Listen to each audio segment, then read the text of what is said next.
May kukwento ako sa inyo, guys. Alam niyo na.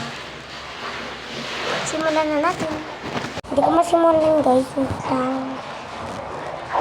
Tapos ako kasi nakatingin sa akin kanina pa. Hindi na siya And kanina, gabing-gabi nun. And nung panaginipan ko nun, wala na ulan. Tapos yung kidlat, sobrang lakas. Yung like, magigising ka sa sobrang lakas ng ano. Tapos, wait lang.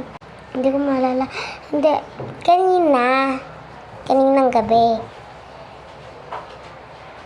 Nakasimula ko natulog mga 10:02.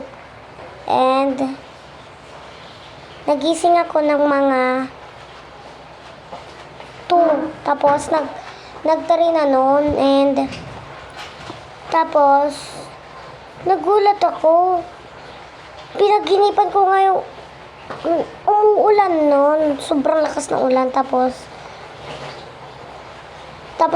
sobrang baha ng bahay. Like, parang nasa bubong ka na nakatira. And guys, ito yung experience ko na ngayon. Nung napanaginipan mo, yung, di ba, umulan, sobrang lakas, tapos yung kidlat, parang bumababa. Tapos, lakas ng lakas.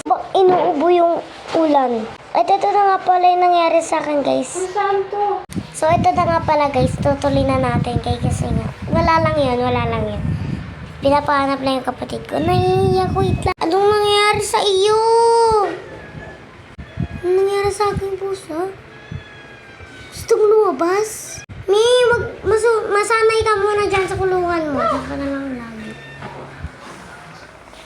Paiyak ko. Tapos ng aking ate. Kaya later naman. Hindi na natin siya, guys. Tapos na ako nga. Nung natulog ako noon, di ba? 10:02, di ba?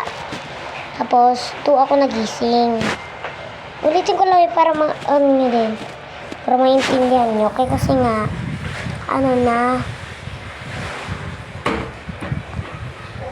Tapos, yung mapapaginipan mo yung ulan na sobrang baba yung kidlat. Parang inuubo-ubo talaga yung kidlat. Yung sobrang lakas. Sobrang lakas. Get nyo? And, ito na yon. Nagising ako. Ulan, sobrang lakas. Parang umuubo yung kidlat, Parang talaga ako nun. Pinipilit ko mag-cellphone. Pero, hindi talaga. Baka makidlatan ako, Ang uwi naman ni ate. Sheesh.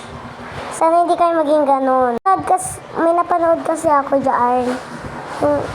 Lipat-lipat ako sa TikTok. Tapos, na-experience niya din yun.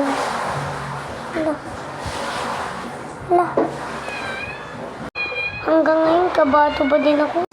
Baka kasi mamayang gabi.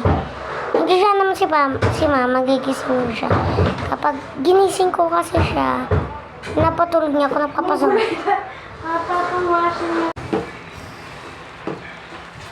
Di sana may experience niya din to, no? Sabay na, maliligo na ako.